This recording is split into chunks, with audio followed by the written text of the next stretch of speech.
Bem, pessoal, nós agora começamos a gravar a nossa mensagem, né, para que os nossos queridos amigos no YouTube possam também serem alcançados por essa palavra, por aquilo que Deus quer falar ao nosso coração. Nós estamos já durante esse mês de maio falando sobre o tema da família. Esta é a última mensagem dessa série, que tem essa questão que eu acho que a gente precisava fazer em relação aos nossos filhos. Nunca ninguém pergunta o que os nossos filhos acham, né? O que eles pensam sobre isso. Então nós temos uma posição que é bastante rude, né? Da condição dos nossos filhos terem que obedecer. Qual é o papel do filho na família? Obedecer. E é meio complicado isso, né? Porque nós vemos uma geração que eles já têm muito mais informações, nossos filhos têm muito mais informações do que nós, adultos. A própria geração Z e Y, como é que é? XYZ, né? Ela já tem muito mais informação do que qualquer adulto, do que qualquer outra geração anterior. Eles sabem tudo sobre a vida, sobre sexualidade, sobre direitos, organização da sociedade, e a gente fica de boca aberta quando eles estão em liberdade de falar alguma coisa. Então nós precisamos também perguntar aos nossos filhos o que eles gostariam que nós soubéssemos, que a gente vai se surpreender. E nós falamos nesses últimos dias sobre algumas coisas que eu acho que seria muito bom que a gente pudesse ouvi-los. Acho que nossos filhos gostariam que a gente soubesse algumas coisas importantes, como, por exemplo, como é que a gente lida com o nosso passado? Será que a gente não teve infância, adolescência? Tem pai que acha que nunca foi adolescente, né? Nunca teve infância, nunca brincou. Nossos filhos gostariam de saber, que nós soubéssemos, porque nós também fomos crianças como eles, passamos pelos mesmos conflitos que eles passaram. Também uma outra coisa que vimos é que nossos filhos gostariam muito que a gente soubesse que ninguém é perfeito, todo mundo tem falha. Porque a gente, às vezes, como pai, tem muitos pais, inclusive religiosos, que se colocam como moralistas, como se fossem mais santos que Deus, e exigem um padrão de santidade, de comportamento perfeito dos filhos, que nem mesmo a gente conseguiu dar conta. Eles gostariam que nós soubéssemos também que ninguém é perfeito, nem a gente, nem eles. A gente pode tropeçar, a gente pode errar, e é através do erro que a gente vai aprendendo. Às vezes a gente precisa ter a liberdade de errar um pouquinho, né? De dar uma topada, de dar um tropicão, para ver se a gente consegue se levantar melhor. Nossos filhos gostariam, com certeza, que todo pai soubesse disso. Também nossos filhos gostariam que nós soubéssemos que somos frágeis, que podemos chorar, que podemos sorrir, que tem coisas que nos emocionam, tem coisas que a gente ama, tem coisas que a gente odeia. Nós somos frágeis por causa das nossas emoções. As nossas emoções, elas existem não para dizer que a gente é fraco, mas que a gente é vulnerável, que a gente também se quebranta diante de alguém que sofre, de alguém que nos emociona, de alguma perda. Nossos filhos não querem ver a gente como super poderosos. Essa história do super pai e da super mãe já foi embora há muito tempo. Nós precisamos mostrar para os nossos filhos que nós somos seres humanos. E seres humanos sofrem afetos, se emocionam. Isso tem um nome, né? Tem sentimentos. Nós temos medo, nós temos ódio, às vezes ficamos com raiva, às vezes temos nojo, às vezes também nos alegramos e às vezes também nos entristecemos.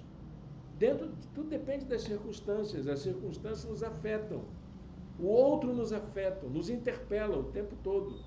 E é exatamente essas emoções que vão nos moldando. E hoje chegamos à última mensagem da série, que eu acho que é uma coisa importante que nossos filhos gostariam que nós soubéssemos. O tema que eu escolhi para essa mensagem é entender os diferentes comportamentos. Os comportamentos não são iguais. Mesmo numa fábrica que trabalha com linha de produção, vamos apertar parafuso. Aí, né, no filme do Charlie Chaplin, Tempos Modernos. Então a gente fica pensando assim, será que todo mundo aperta igual? Cada um tem um jeito de apertar, tem a pressão da mão, às vezes a velocidade, a impulsividade, né? A gente vai ter diferentes modos, mesmo naquela linha de produção, haverá diferentes modos de tratar com aquela operação repetitiva. O que isso quer dizer? Bom, eu escolhi um texto bíblico para a gente pensar sobre isso. Filipenses capítulo 2, versos 3 e 4. Eu desconfio que eu vou fazer hoje aquilo que o meu professor de homilética, há uns 40 anos atrás, disse que não era para fazer. Usar o texto fora do contexto para alcançar um pretexto. Eu acho que é isso. Porque eu não vou analisar esse versículo, não. Já fiz isso outras vezes, né? Mas eu prometo, pelo menos, que não ficará fora do contexto. Tá bom, gente?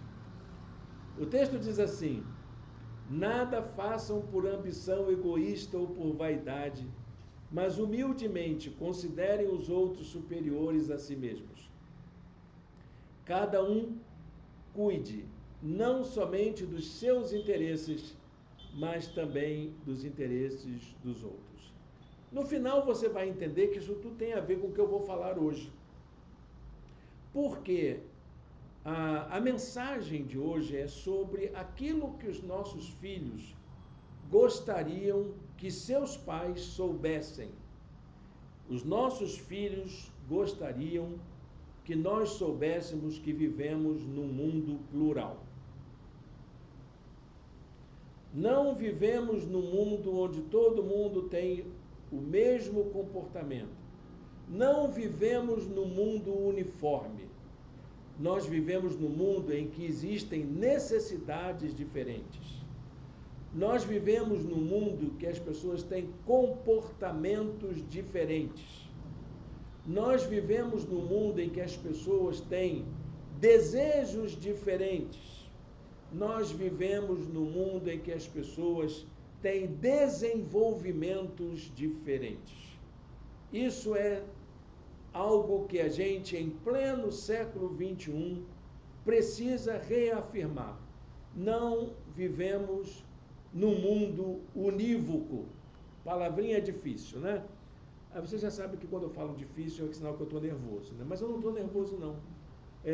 Unívoco é uma palavra do mundo acadêmico.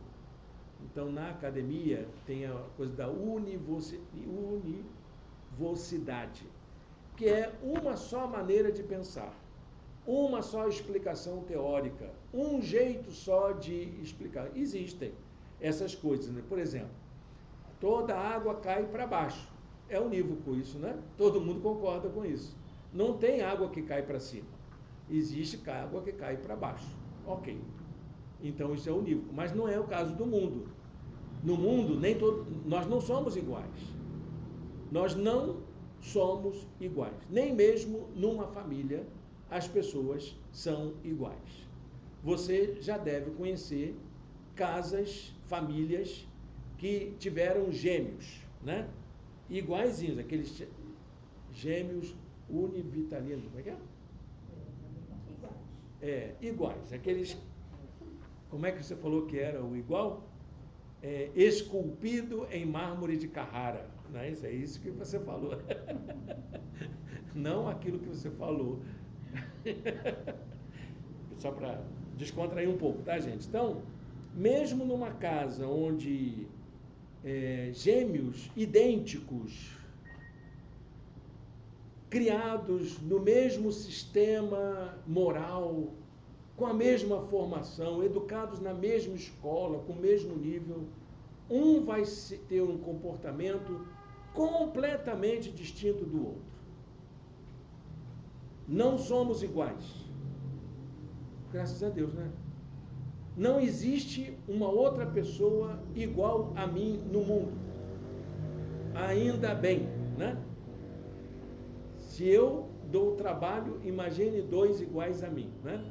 Essa é uma coisa que nossos filhos gostariam que nós soubéssemos. Porque esse é um erro que acho que de cada 10 pais, 11 cometem esse erro. Faça como fulano. Olha como ele é melhor que você. Não tem esses erros assim? Ah, mas eu quero que você seja igual Beltrano. Não, não faça isso. Cada um é cada um. Cada um tem o seu jeito. Cada um tem seu biotipo. Cada um tem as suas aspirações, seus sonhos. Cada um tem a sua maneira de ser. Por isso, a frase provocativa de hoje é: a família é um espaço de diversidade.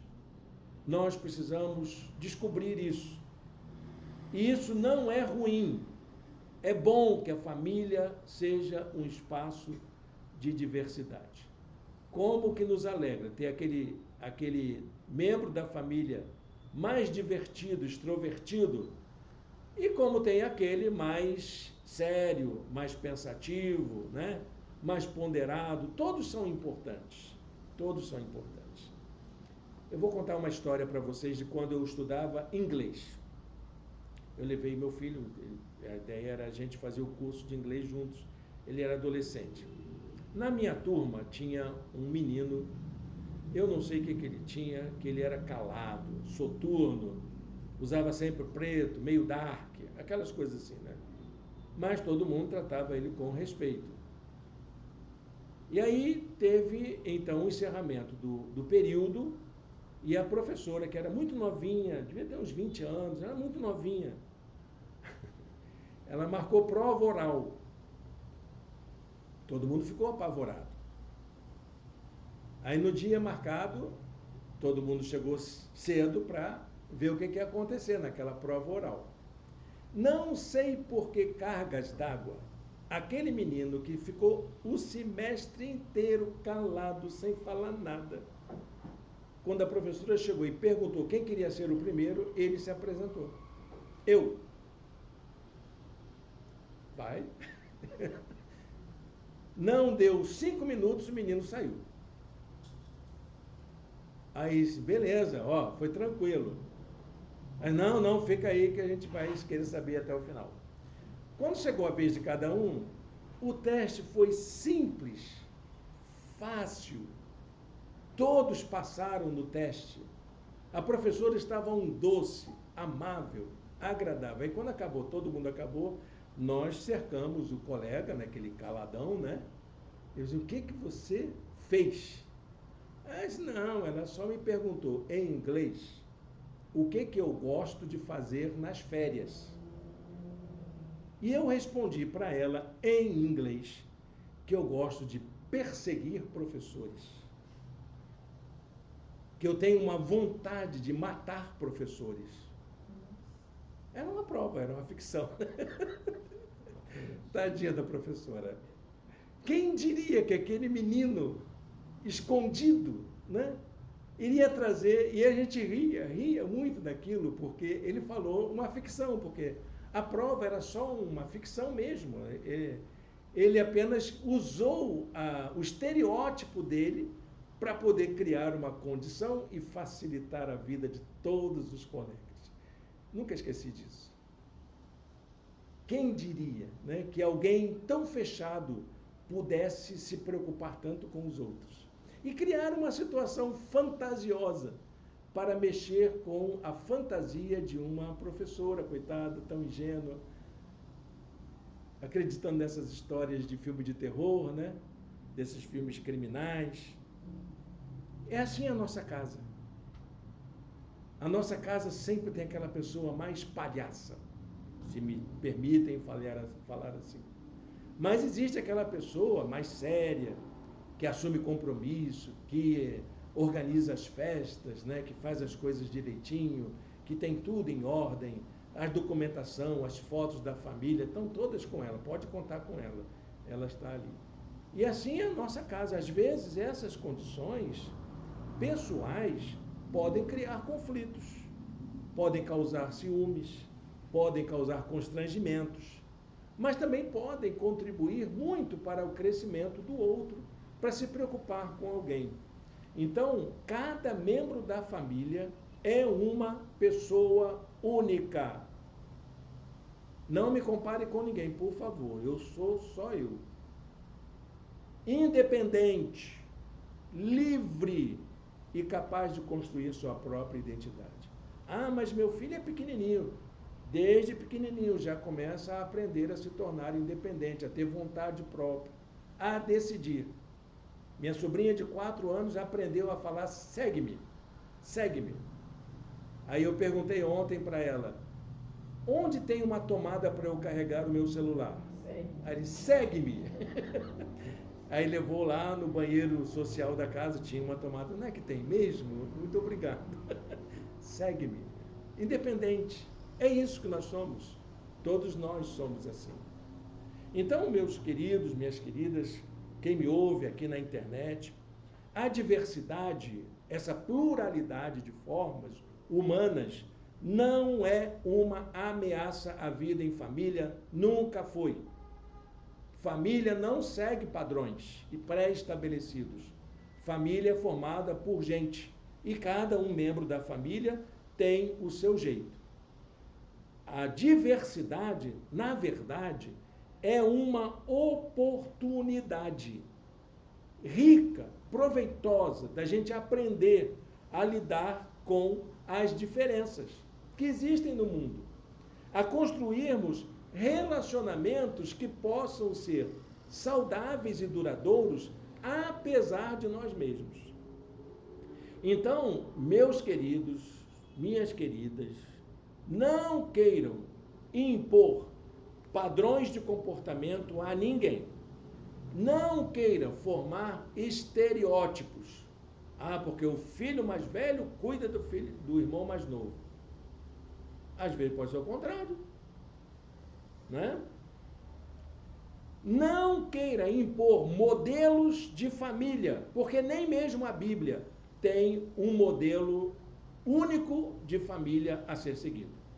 Aliás, eu já preguei aqui durante alguns anos seguidos, e depois eu juntei todos esses sermões num livro, no e-book, que eu chamei de Famílias Disfuncionais à Luz da Bíblia. 13 famílias que foram ali analisadas para poder dizer que nenhuma família é igual a outra.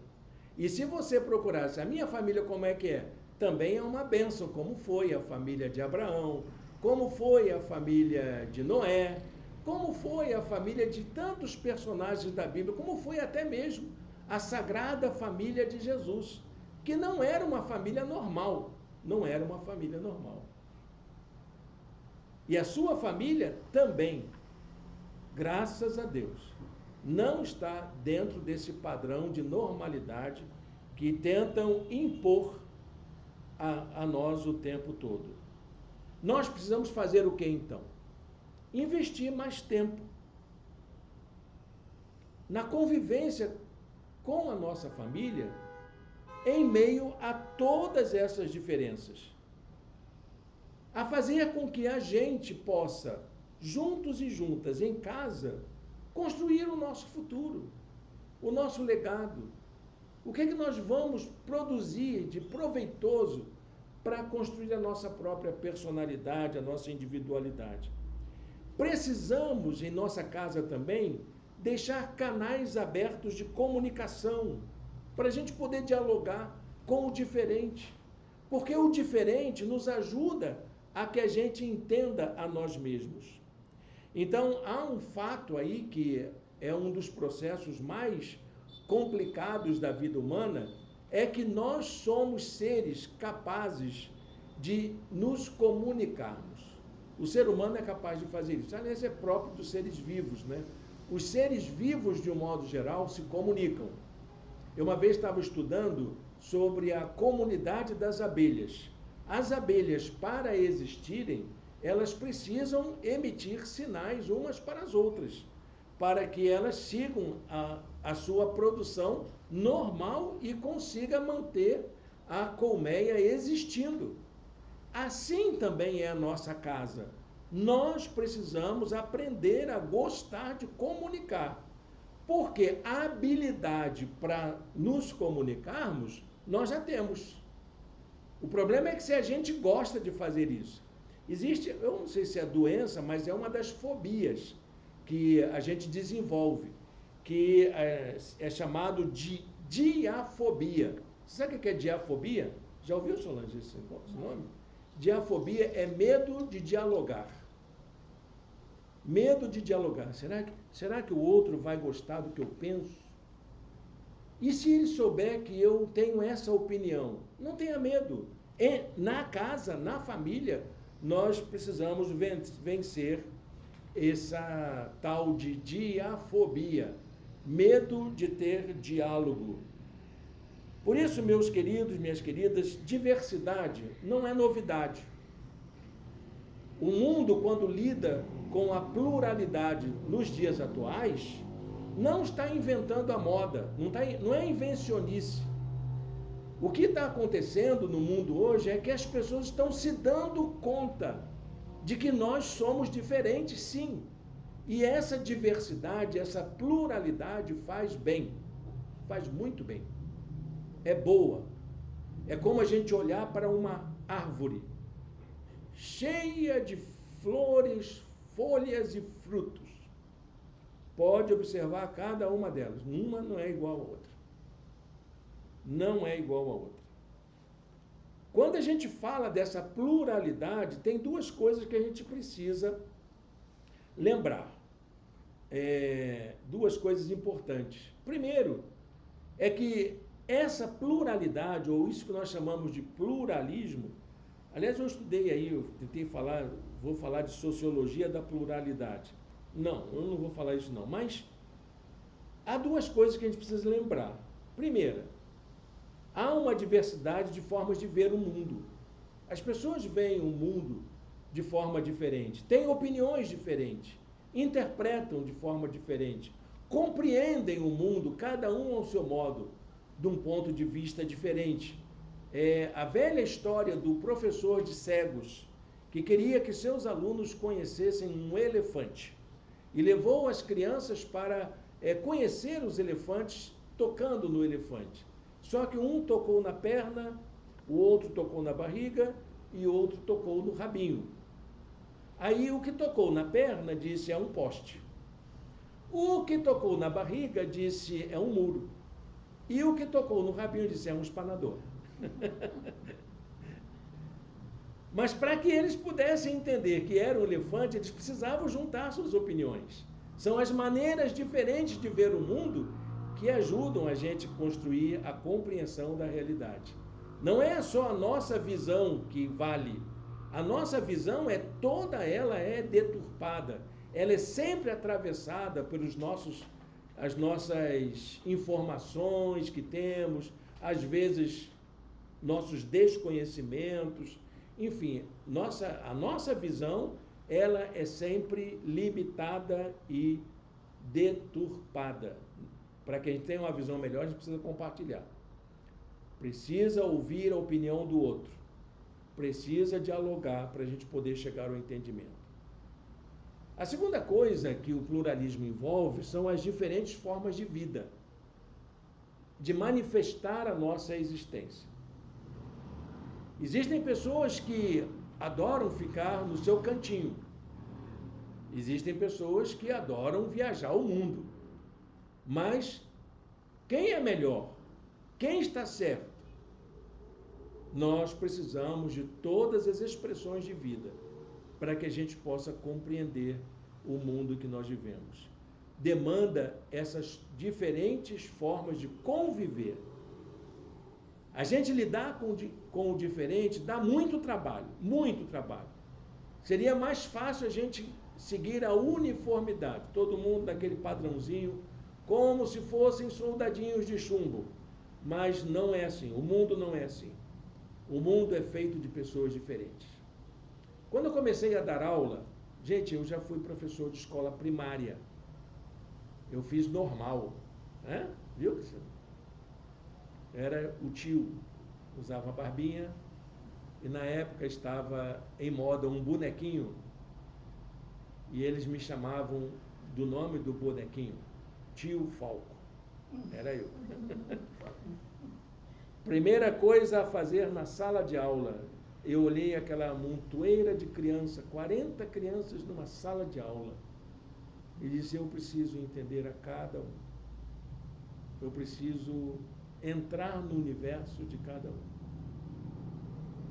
E aí começa a ouvir as histórias. É assim que é a nossa vida. Eu queria que vocês fizessem um exercício para você entender a sua família. Olha para a sua mão, né? Você tem 5 dedos.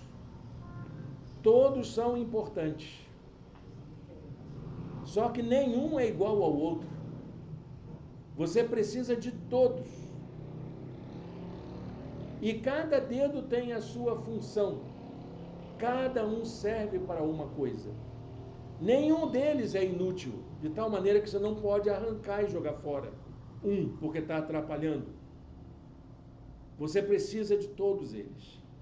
Assim é a nossa família. A nossa família é formada de gente diferente, que pensam diferente, que vivem de forma diferente, que têm gostos diferentes. E todos eles são essenciais, todos são importantes, todos fazem falta. De tal maneira que a melhor coisa que a gente faz com as pessoas da nossa família é amá-las do jeito que elas são. E a ajudar a elas para que elas sejam pessoas melhores como elas são. Agora, como que a gente pode lidar com a diversidade em família? Como que a gente pode fazer isso? Bom, eu queria dar 3 dicas para a gente pensar. Eu sei que eu não vou resolver o problema da pluralidade na sua casa. Cada um tem um jeito, cada um tem a sua maneira de ser.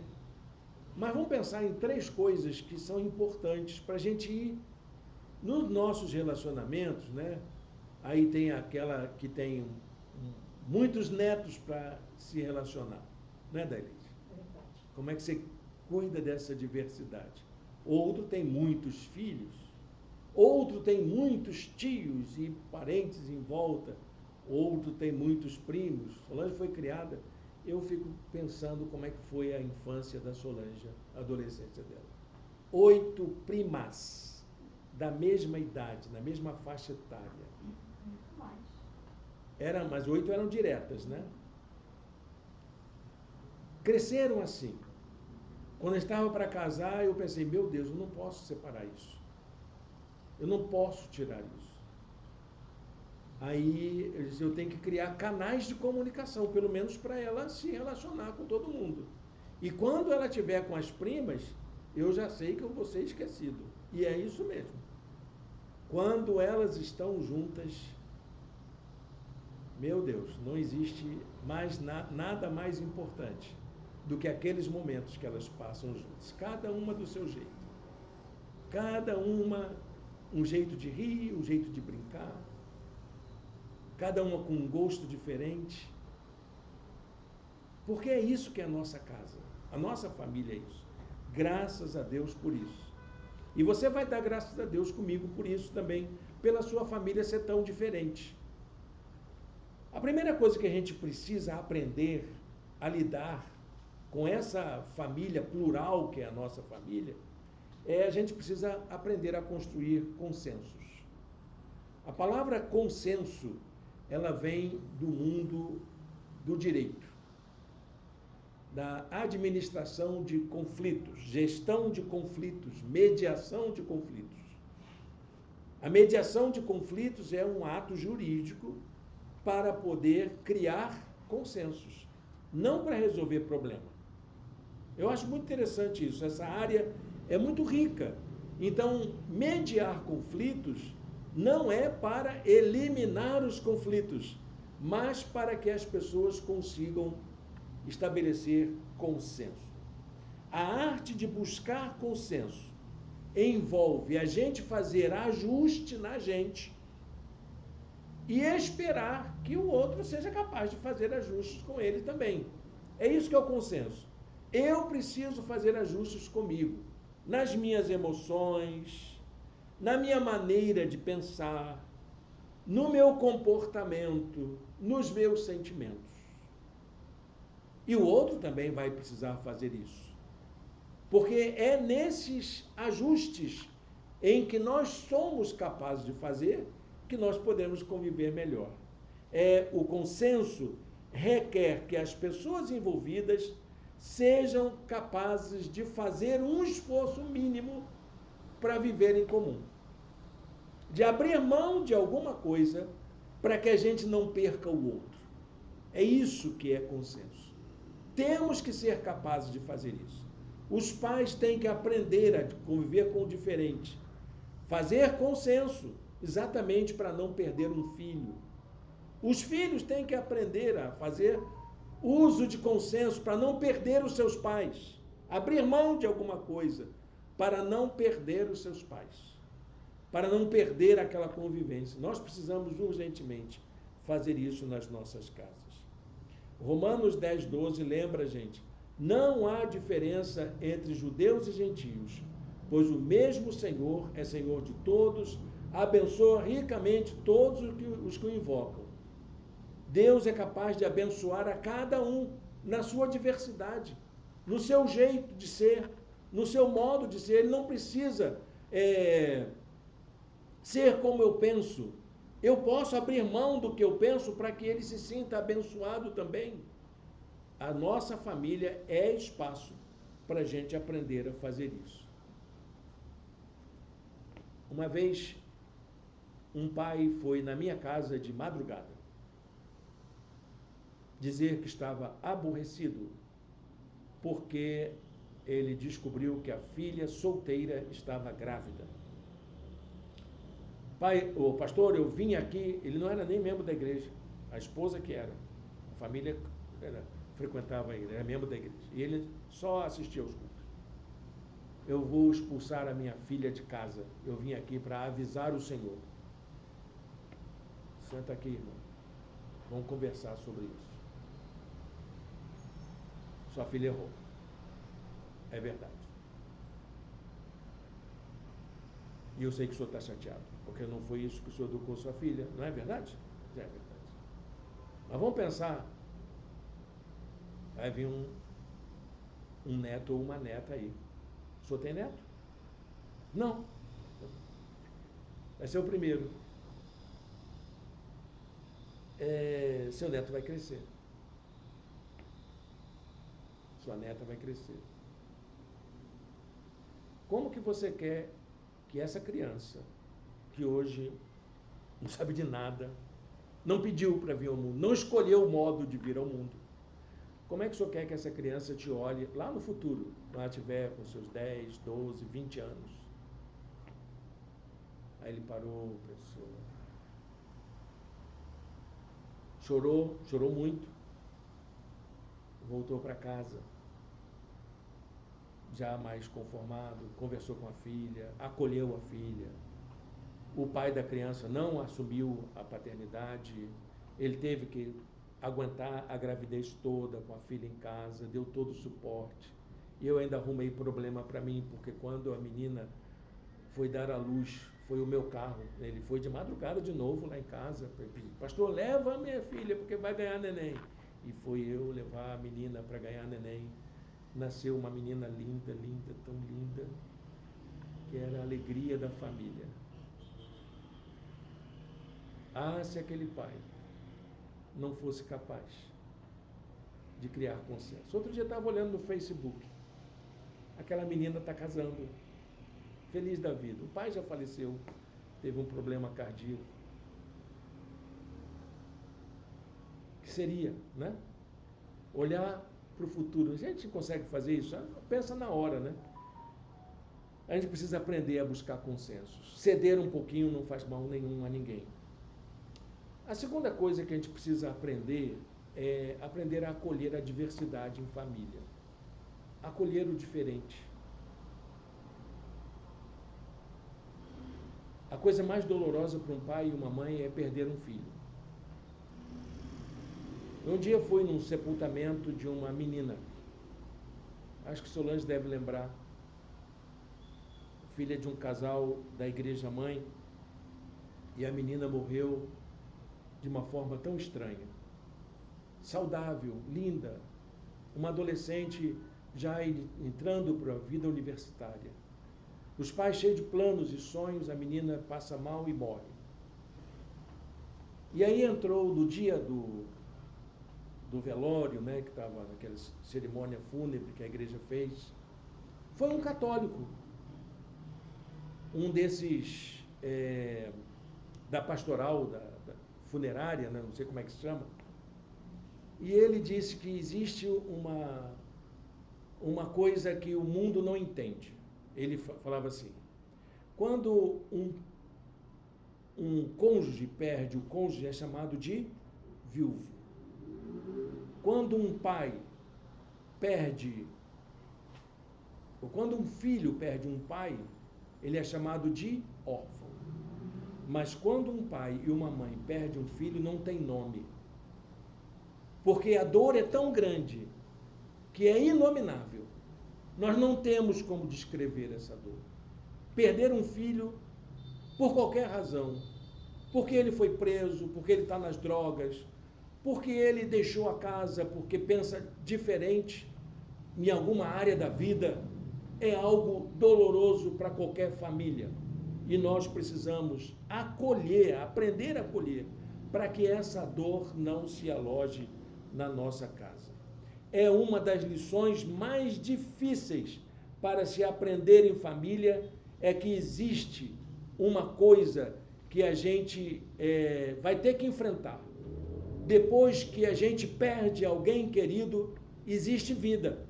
E como é que a gente vai conviver com essa dor, com essa ausência, sabendo que alguém está longe, sabendo que alguém está sofrendo? Como que a gente vai conviver com isso?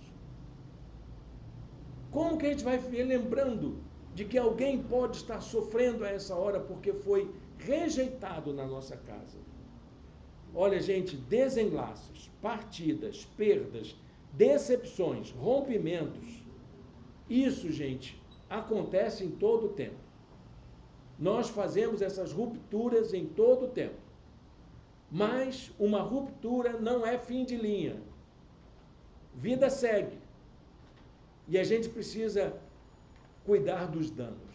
Existem danos que vão acontecer. O que faz a vida em família ser significativa é a gente aprender a construir espaços de cuidado com aquele que é diferente. Como que a gente cuida? A gente aprende junto. A Bíblia tem um versículo que fala sobre essa maneira que a gente lida com as pessoas, né? A gente lida pelas aparências.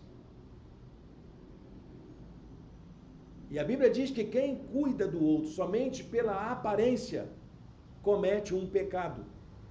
Olha, eu acho que nossos pais hoje, as famílias de modo geral, precisam aprender a lidar com isso. Fica só com aquela aparência e não com aquilo que a pessoa é de fato. Se vocês tratam as pessoas pela aparência, estão pecando. e a lei os condena como culpados. É um desafio para a gente como cristãos. A igreja evangélica, ela criou pessoas a terem preconceitos, a construírem noções equivocadas sobre a vida da pessoa a partir de um comportamento aparente. E nós precisamos superar isso e olhar as pessoas da nossa casa pelo valor intrínseco que elas têm como seres humanos, pessoas amadas por Deus. Deus não abandonou o seu projeto com ninguém da nossa casa, só que não é no nosso tempo, não é do nosso jeito, é do jeito de Deus, e Deus vai fazer a obra no tempo certo. A terceira coisa que acho que a gente precisa aprender é valorizar o outro em sua singularidade. Mesmo que o outro seja diferente e eu não concorde com ele, mas ele tem um valor inestimável. Ele tem um valor inestimável. Bom, a gente precisa lembrar que a família é o primeiro grupo social em que um ser humano é incluído. Não é isso? A criança nasce e ela está incluída ali. E a família, então, desde o começo, ela vai sendo estruturada para se tornar um verdadeiro espaço de inclusão da criança, do bebê, que vai crescendo, vai aprendendo. Só que tem algum momento dessa história de família que os caminhos se desencontram. E aquela pessoa que é diferente deixa de ser incluída para ser excluída de diversas formas da convivência familiar. A família, como espaço de inclusão, envolve a nossa participação consciente e a participação também consciente de todos os membros, valorizando o outro pelo fato dele ser um ser humano, de ser uma pessoa, de ter valor como pessoa criada à imagem e semelhança de Deus, como eu sou também, independente de valores, independente de conceitos, independente de atitudes. Essa pessoa, por pior que ela seja no nosso conceito, ela merece ser respeitada. Eu cuidei de uma senhora idosa. Ela perdeu o marido para a embriaguez. E quando ela já estava bem idosa, o filho também se encaminhou pelo caminho do vício. Ele era um alcoólatra e nada corrigia aquele moço. A igreja ajudava, dando apoio. Levei muitas vezes à casa de recuperação, Alcoólicos Anônimos, programas. A gente conversava com ele, tratava ele com todo carinho. E a mãe chorava como se aquilo fosse aquela criança que estava sendo acolhida e que precisava ser tratada. Que coisa triste ver aquela mãe acompanhar quando o filho se internou pela última vez. E ela ia no hospital ver aquele filho em coma e esperar ansiosamente pela cura do filho, pelo restabelecimento do filho. Como foi difícil ela aceitar aquela morte. Como foi difícil. Como que a gente lida com essas coisas, gente? Como que a gente lida com isso? Lembra que o apóstolo Paulo dizia para Timóteo: numa casa há vasos, não apenas de ouro e prata, mas também de madeira e barro. Alguns para fins honrosos, outros para fins desonrosos. Mas todos estão dentro de casa. Eles estão com a gente. E a gente vai cuidar deles todos. Para que nenhum se quebre. Para que nenhum se perca. Antes de concluir essa palavra, que eu acho que ela é tão importante nesses dias atuais, nesses tempos tão difíceis que a gente está vivendo, né? Eu vejo tanta gente dizendo defensor da família. E a primeira coisa que fazem é promover a desagregação, a exclusão daqueles que eles acham diferentes. Investir num relacionamento numa família plural, diversa, demanda muito esforço. Investir em relacionamentos familiares demanda um esforço ainda muito maior. Só que a gente não está sozinho nessa, gente. Nós não estamos sozinhos nessa. Se há alguém que entende de diversidade e pluralidade, é Deus. Porque foi Ele que nos fez. Foi Ele quem nos formou. Ele nos criou de um modo que a gente pudesse ser o que a gente é.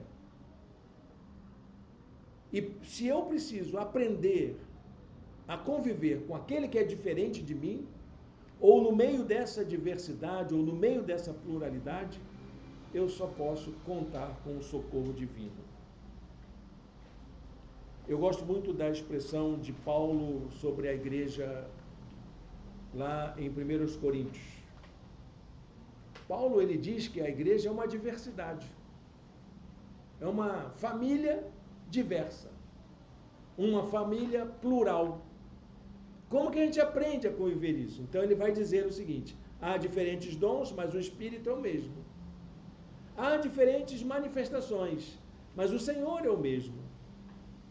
Aí no verso 6 ele diz: há diferentes habilidades para realizar o trabalho, mas é o mesmo Deus quem dá a cada um a habilidade para fazer. Há diferentes maneiras de a gente cuidar. A maneira que Cristina vai cuidar da casa dela não é a mesma que a da Ileide, e assim por diante. Mas é Deus quem vai dar a força, a coragem, a capacidade para fazer aquilo que precisa ser feito. Amém? Vamos orar? Senhor Deus, eterno Pai, muito obrigado, Senhor, por essa noite, por essa palavra. Senhor, abençoe nossa casa. Nós já fizemos esse pedido aqui, para que o Senhor abençoe o nosso lar, abençoe, Senhor, os nossos queridos e, principalmente, ó Deus, a superarmos os conflitos da nossa convivência, que aprendamos como teu povo, como aqueles que ouvem a tua palavra, aqueles que seguem teus ensinos, aprendermos a conviver de uma forma alegre, de uma forma construtiva, de uma forma produtiva, Senhor, para que abençoe a todos e todas a nossa vida em meio à diversidade dos nossos familiares. Nós pedimos que seja assim, em nome de Jesus. Amém. Amém. Amém, meus irmãos. Eu acho que essa palavra, ela é tão importante para nós nos dias atuais, e eu gostaria que ela ficasse guardada para a gente, que Deus possa usar essa palavra para abençoar nossa casa. Se você entendeu que essa palavra é boa para a sua família, compartilha no grupo lá da sua família, acho que vai ser legal. Que ninguém me jogue pedra depois, mas acho que vale a pena a gente pensar sobre isso. Deus nos abençoe. Próximo mês nós vamos falar sobre o sermão evangelístico, né? Vai ser uma série de sermões evangelísticos. Vamos falar sobre a ideia que está lá no Evangelho de João, capítulo 13. Jesus nos amou até o fim. Como que ele fez isso? Que amor é esse que nos ama completamente? Até lá, gente. Deus abençoe a todos. Agora continuamos nossa adoração aqui.